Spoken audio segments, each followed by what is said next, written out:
High, আমরা হলাম সমাজের উইমেন হেটার। যেখানে যেরকমভাবে যাই হোক না কেন সব কিছুর জন্যই মহিলারা দায়ী, এটাই আমাদের একমাত্র বিশ্বাস। রেপ, মলেস্টেশন, ইভ টিজিং সব কিছুর জন্যই মহিলারা দায়ী। পণ নেওয়ার জন্য মহিলারা দায়ী, বাড়িতে অশান্তি হলেও মহিলারা দায়ী। পণের জন্য যদি তাদের জ্বালিয়ে দেওয়া হয় অথবা ডিভোর্স দেওয়া হয় তাহলেও তারা দায়ী। পুরুষ যদি বিবাহিত স্ত্রী থাকা সত্ত্বেও বাইরে যায় বা অ্যাফেয়ার করেন তার জন্য মহিলা দায়ী। হ্যাঁ, আমরা হলাম মহিলা হেটার। হ্যাঁ, আমরা এই সমাজের মহিলা হেটার। আমরা মহিলা হয়েও মহিলাদের হেট করি। আর যে সমস্ত পুরুষরা মহিলাদের হেট করেন তাদের আমরা ভীষণ পছন্দ করি আর ভীষণ ভালোবাসি, আর তাদের এনকারেজও করি। সত্যি তো, মহিলারাই সব কিছুর জন্য দায়ী। হ্যাঁ, আমরা হলাম সমাজের মহিলা হেটার। আমরা মনে করি পুরুষরা যদি কিছু করেন তাহলে সেটা করে ফেলেন, মানে করে ফেলেছেন। অনেকটা বাচ্চা, ছোট তো, বুদ্ধিটা অতটা বিকশিত হয়নি, আর তার সঙ্গে অনেক সিদ্ধান্ত তারা নিজেরা নিতে পারেন না, তাই তাদের অনেক কিছু করানো হয়ে থাকে। অপরপক্ষে পুরুষরা যেগুলো করে ফেলেন সেগুলোর জন্য প্রত্যক্ষ এবং পরোক্ষভাবে মহিলারাই দায়ী। যেমন ধরুন, কোনো একজন পুরুষ তার স্ত্রীকে ছেড়ে যদি বাইরে যান, তাহলে ওই বাইরের মহিলাটি কোনো না কোনো সময় এই পুরুষটির কোলে বসে পড়েছিলেন, সেই কারণে এই পুরুষটি নিজেকে কন্ট্রোল করতে পারেননি। হ্যাঁ, আমরা হলাম মহিলা হেটার। আমরা মনে করি মহিলাদের সাজ পোশাক, জামা কাপড় প্রত্যক্ষ এবং পরোক্ষভাবে ছেলেদেরকে হিন্ট দেয় এবং উস্কানিতে সাহায্য করে। মানে she is asking for it.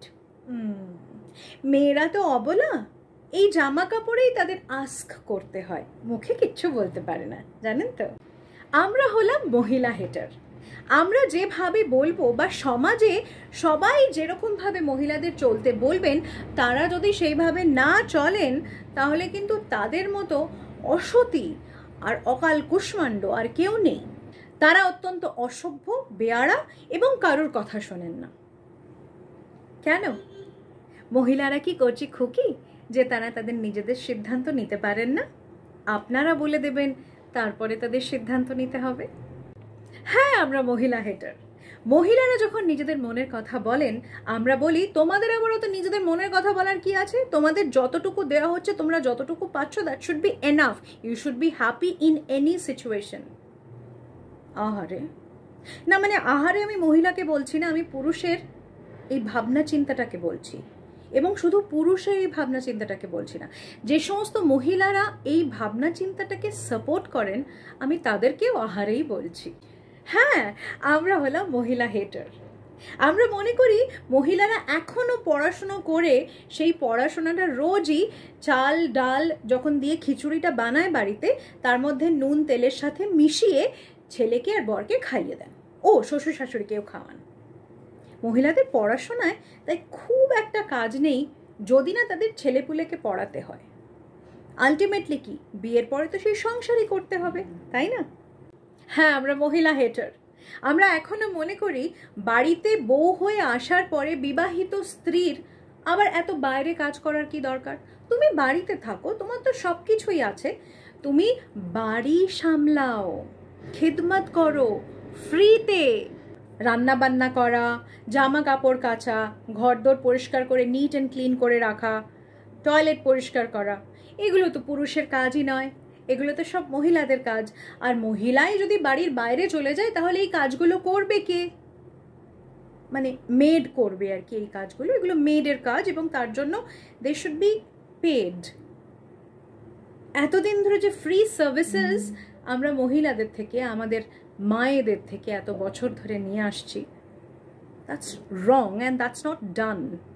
Two be very honest with you, আমরা যদি 50, 60, 70 বছর আগের কথা বলি, মানে এখন যদি দাঁড়িয়ে আমরা স্বাধীনতার অমৃত মহোৎসব পালন করছি এই কথাটা বলি, তাহলে সেই সময় পুরুষ এবং মহিলার রেসপন্সিবিলিটিটা আলাদা করে দেওয়া হয়েছিল। তার কারণ হচ্ছে আরও অন্যান্য অনেক সোশ্যাল নর্মস।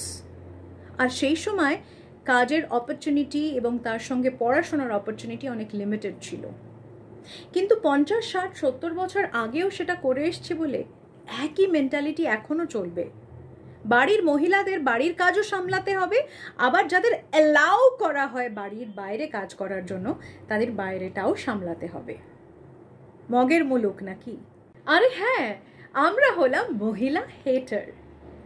জানেন তো মহিলারা কি পরবে, কি খাবে, কতটা কথা বলবে, কতটা ভাববে, নিজেদের জীবন সম্পর্কে কতটা ডিসিশন নেবে, কতটা খরচা করবে, কতটা সেভ করবে, এটসেট্রা এটসেট্রা, সবটাই অন্য আরেকজন ডিসাইড করে দেবেন। মহিলা বলে কথা, তোমরা কি এত ভালো করে ডিসিশন নিতে পারো? ডিসিশন নেবার দায়িত্বটা তো অন্য কারোর। হ্যাঁ, আমরা মহিলা হেটার। আমরা সকলেই এটা বিশ্বাস করি মহিলাদের জন্ম হয়েছে মাতৃত্বের স্বাদ পাওয়ার জন্য। তো যদি না তুমি মা হতে পারো, তোমার জীবনটাই বৃথা। মানে মানুষ হিসেবে তোমার কোনো অস্তিত্বই নেই। মহিলাদের রেসপন্সিবিলিটিগুলো এই সমাজে আন্ডারলাইন করা কালো কালিতে লিখে দেওয়া হয়েছে যে এর বাইরে মহিলাদের ভাবনা, চিন্তা করা, কাজ করা উচিত নয়। স্বাধীনতার অমৃত মহোৎসব সত্যি কি পালন করার মতো জায়গাতে আছি আমরা? হ্যাঁ, আমরা মহিলা হেটার। মহিলা, তুমি একজন পুরুষ ছাড়া আদ্যপান্ত সারা জীবন অসম্পূর্ণ। তোমার এক্সিস্টেন্স এবং তোমার কোনো কিছুরই অস্তিত্ব নেই যদি তোমার সঙ্গে একজন পুরুষ সঙ্গী না থাকে।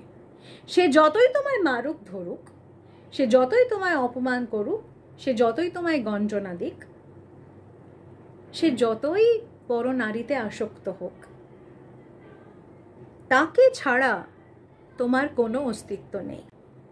হ্যাঁ, আমরা হলাম মহিলা হেটার। আর সমাজ যখন ঠিক করে দিয়েছে যে মহিলারা কোন কোন কাজ করতে পারবে, তাহলে তাদের আগ বাড়িয়ে অন্য কাজ করতে যাওয়ার কি দরকার? গাড়ি চালানোটা কি মহিলাদের কাজ? হ্যাঁ, আমরা মহিলা হেটার। পুরুষদের জন্য যেটা অধিকার, মহিলাদের জন্য সেটাই ব্যভিচার। যদিও আমরা জানি মোস্ট অফ দ্য কেসেস বড় বড় সমস্ত অ্যাক্সিডেন্টস কিন্তু পুরুষদের গাড়ি চালানোর জন্যই হয়েছে। তারপরেও মহিলাদের রাস্তায় শুনতে হয়, ও ওইরকম করে গাড়ি চালাচ্ছে তো নিশ্চয়ই কোনো মহিলা হবে, দেখো পার্ক করতেই পারে না, দেখো কিভাবে যাচ্ছে, ডান দিক চেপে দিল মানেই হচ্ছে মহিলা। একটু জাজমেন্টাল হও, কমান না। হ্যাঁ, আমি বুঝতে পারছি আপনারা মহিলা হেটার, কিন্তু পুরুষ নারী সকলের মধ্যেই কমতি থাকে। পুরুষ বলে কোনো ডেসিবেলে আপনারা কিন্তু অনেক বড় হয়ে যাননি। Got it? হ্যাঁ, আমরা মহিলা হেটার। পুরুষ যদি 5 জন নারীতে আসক্ত হয় তাহলে হি ইজ ক্যাসানোভা, ও মাই মাই। আর মহিলা যদি 5 জন পুরুষের সঙ্গে বন্ধুত্ব করে তাহলে শি ইজ নিম্ফোম্যানিয়াক। কি মনে হয় মহিলার পৃথিবীতে জন্মটাই হয়েছে ইনসাল্ট পাওয়ার জন্য? And the worst part is, মহিলারা যেখানে সবচেয়ে বেশি safe, secured and respected feel করার কথা ভাবেন, দ্যাট ইজ দেয়ার হোম, সেখানে তারা সবচেয়ে বেশি ডিসরেসপেক্টেড। হ্যাঁ, আমরা মহিলা হেটার। মহিলাদের সব খারাপ, কিন্তু তারপরেও এক পাও ফেলা সম্ভব হয় না তাদের সাপোর্ট ছাড়া। মহিলা যখন মা হন তখন দারুণ ব্যাপার। স্যাক্রিফাইসের দেবী তিনি, সবার জন্য স্যাক্রিফাইস করছেন। কিন্তু আমাদের কোনোদিন সময় হয় না এটা জিজ্ঞাসা করার যে মা তুমি কি চাও? মহিলাদের এম্পাওয়ারমেন্টে সমাজের অনেক অসুবিধা। তারা যদি শুধু নিজেদের কথাটা ভাবতে শুরু করে তাহলে বাকিদের কনভিনিয়েন্সে কিন্তু দারুণ আঘাত পড়বে। তাই ইটস বেটার দিস ওয়ে, আমরা মহিলা হেটারই থাকি।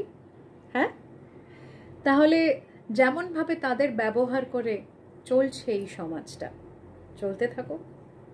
যতদিন না সব মহিলা একত্রে একসঙ্গে বুঝতে পারছেন